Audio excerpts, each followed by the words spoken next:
Chapter 1. Helen's Story. At the time of this story, I was still living at my friend Sherlock Holmes's flat in Baker Street in London. Very early one morning, a young woman dressed in black came to see us. She looked tired and unhappy, and her face was very white. "I'm afraid of death, Mr. Holmes," she cried. "Please help me. I'm not 30 yet, and look at my grey hair. I'm so afraid." "Just sit down and tell us your story," said Holmes kindly. "My name is Helen Stoner," she began, "and I live with my stepfather, Dr. Grimesby Roylott, near a village in the country. His family was once very rich, but they had no money when my stepfather was born. So he studied to be a doctor and went out to India. He met and married my mother there, when my sister Julia and I were very young. Our father was dead, you see." "Your mother had some money, perhaps?" asked Sherlock Holmes. "Oh, yes, Mother had a lot of money. So my stepfather wasn't poor any more." "Tell me more about him, Miss Stoner," said Holmes. "Well, he's a violent man. In India he once got angry with his Indian servant and killed him. He had to go to prison because of that. And then we all came back to England. Mother died in an accident 8 years ago. So my stepfather got all her money. But if Julia or I marry, he must pay us £250 every year." "And now you live with him in the country," said Holmes. "Yes, but he stays at home and never sees anybody, Mr. Holmes," answered Helen Stoner. "He's more and more violent now, and sometimes has fights with the people from the village. Everybody's afraid of him now, and they run away when they see him. And they're also afraid of his Indian wild animals, which run freely around the garden. A friend sends them to him from India, and the animals are not the only wild things in the garden. There are also gypsies. My stepfather likes these wild people, and they can come and go where they like. Poor Julia and I had very unhappy lives. We had no servants. They always left because they were afraid of my stepfather, and we had to do all the work in the house. Julia was only 30 when she died, and her hair was already grey, like my hair now." "When did she die?" asked Sherlock Holmes. "She died 2 years ago, and that's why I'm here. We never met anybody in the country, but sometimes we visited some of my family who live near London. There, Julia met a young man who asked to marry her. My stepfather agreed. But soon after this, she died. Miss Stoner put her hand over her eyes and cried for a minute.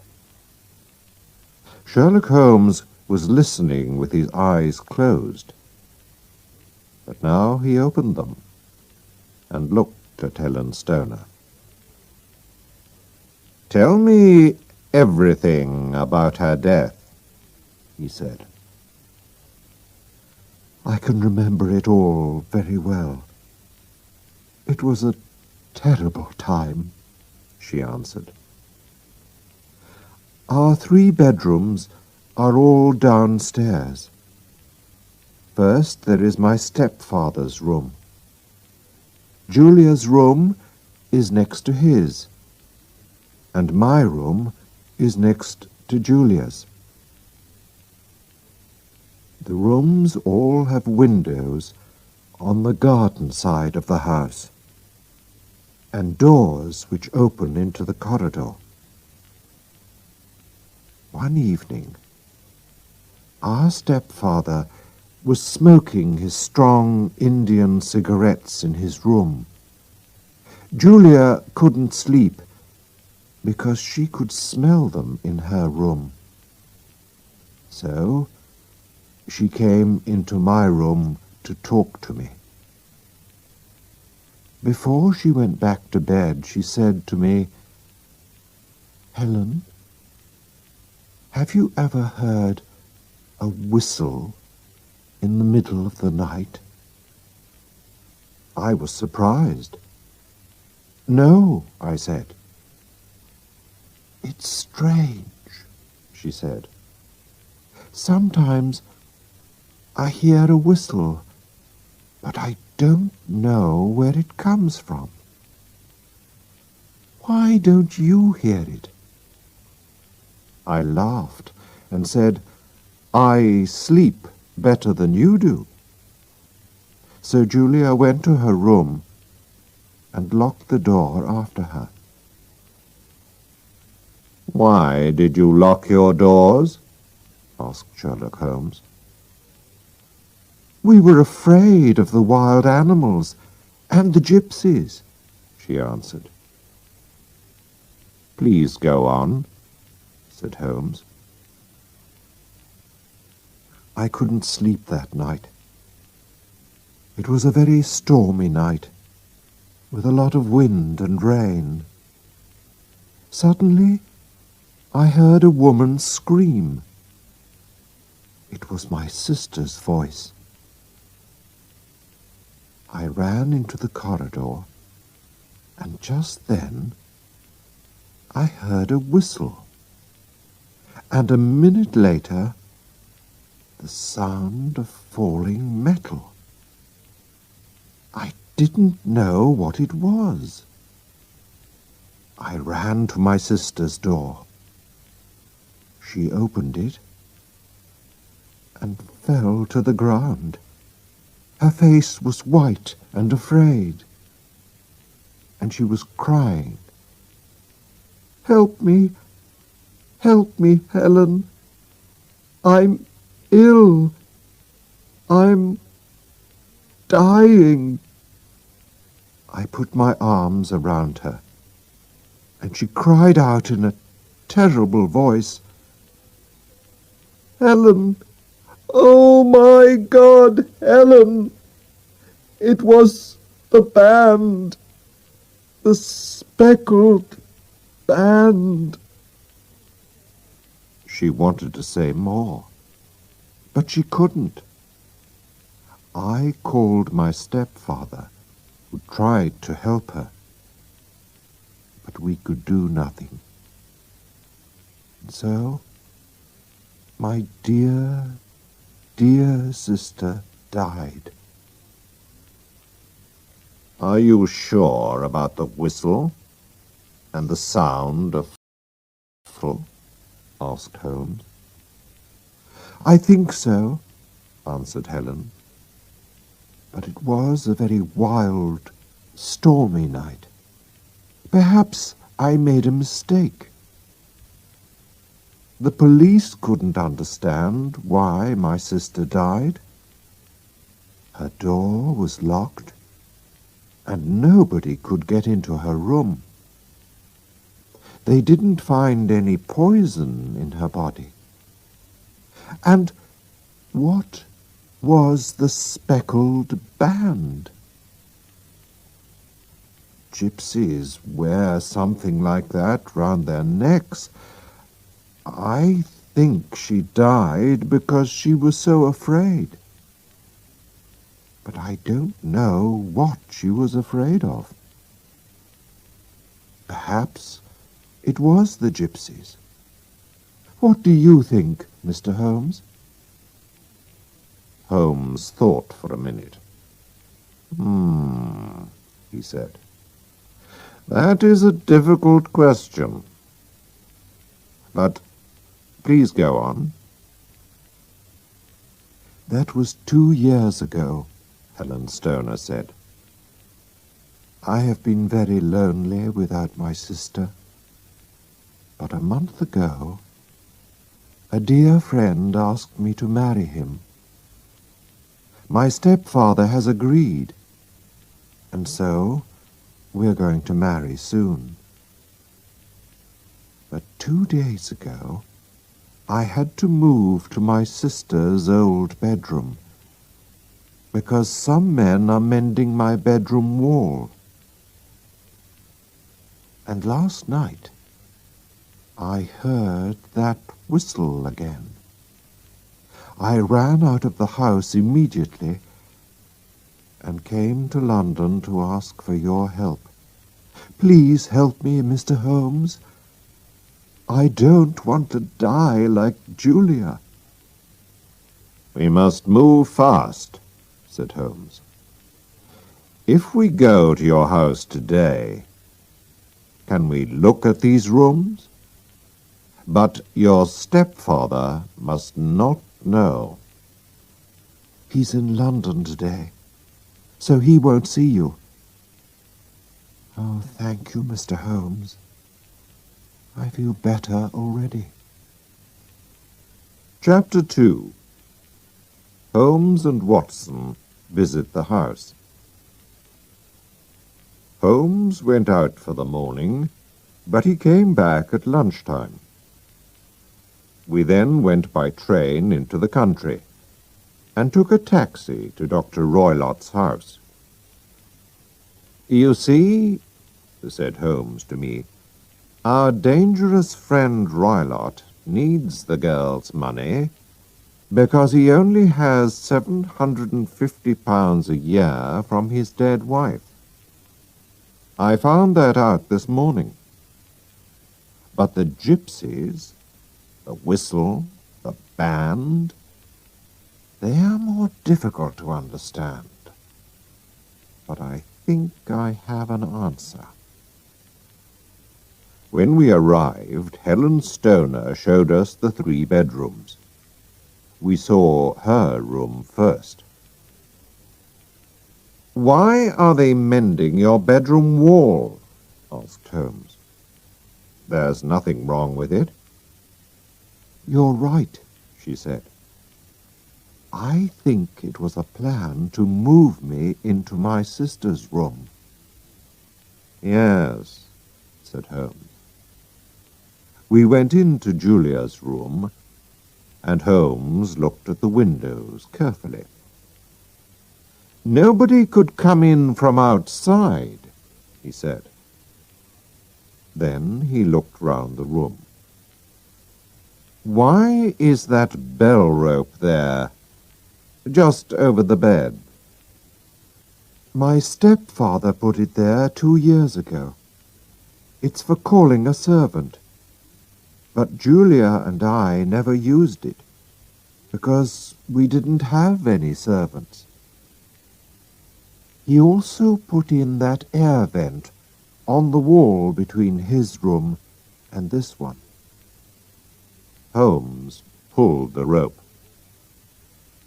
But it doesn't work, he said. How strange.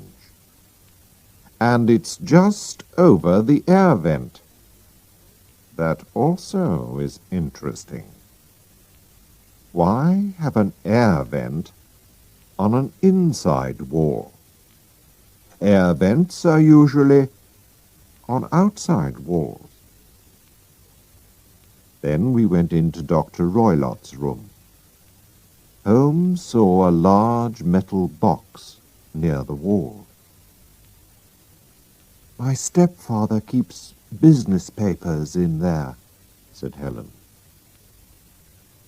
"Does he keep a cat in there, too?" asked Holmes. "Look!" There was some milk on a plate on top of the box. "Now, Miss Stoner," he said, "I think your life is in danger. Tonight, my friend Watson and I must spend the night in your sister's room, where you are sleeping at the moment." Helen Stoner and I looked at him in surprise. "Yes, we must," he went on. "We'll take a room in a hotel in the village. When your stepfather goes to bed, put a light in your sister's bedroom window and leave it open. Then go into your old room, and we'll get into your sister's room through the window. We'll wait for the sound of the whistle and the falling metal." "How did my sister die, Mr. Holmes? Do you know?" "Please tell me," said Helen. She put her hand on Sherlock Holmes's arm. "I must find out more before I tell you, Miss Stoner. Now, goodbye, and don't be afraid," replied Sherlock Holmes. We walked to the village, and Holmes said to me, "Tonight will be dangerous, Watson. Roylott is a very violent man." "But if I can help, Holmes, I shall come with you," I said. "Thank you, Watson. I'll need your help." "Did you see the bell rope and the air vent?" "I knew about the air vent before we came." "Of course there is a hole between the two rooms. That explains why Helen's sister could smell Dr. Roylott's cigarette." "My dear Holmes, how clever of you!" I cried. "And did you see the bed? It's fixed to the floor. She can't move it. It must stay under the rope, which is near the air vent." "Holmes," I cried, "I begin to understand. What a terrible crime!" "Yes, this doctor is a very clever man. But we can stop him, I think, Watson." Chapter 3. Death in the Night. That night we went back to the house. When we saw Helen Stoner's light, Holmes and I got in quietly through the window. Then we waited silently in the middle bedroom in the dark. We waited for 3 hours. Did not move. Suddenly we saw a light and heard a sound from Dr. Roylott's room. But nothing happened, and again we waited in the dark. Then there was another sound, a very quiet sound, Immediately Holmes jumped up and hit the bell rope hard. "Can you see it, Watson?" he shouted. But I saw nothing. There was a quiet whistle. We both looked up at the air vent, and suddenly we heard a terrible cry in the next room. Then the house was silent again. "What does it mean?" I asked. My voice was shaking. "It's finished," answered Holmes. "Let's go and see." We went into Dr. Roylott's room. The metal box was open. Roylott was sitting on a chair. His eyes were fixed on the air vent.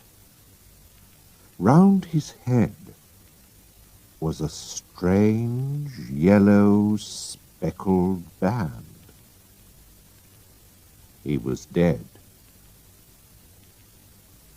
The band. The speckled band, said Holmes very quietly. The band moved and began to turn its head. "Be careful, Watson. It's a snake. An Indian snake, and its poison can kill very quickly," Holmes cried. "Roylott died immediately. We must put the snake back in its box." Very, very carefully, Holmes took the snake and threw it into the metal box. "But how did you know about the snake, Holmes?" I asked. "At first, Watson, I thought that it was the gypsies. But then I understood. I thought that perhaps something came through the air vent, down the bell rope, and onto the bed. Then there was the milk. And of course, snakes drink milk. It was easy for the doctor to get Indian animals. And because he was a doctor, he knew that this snake's poison is difficult to find in a dead body. So, every night he put the snake through the air vent, and it went down the bell rope onto the bed. Of course, nobody must see the snake, so every night he whistled to call it back. The sound of metal falling was the door of the metal box, which was the snake's home. Perhaps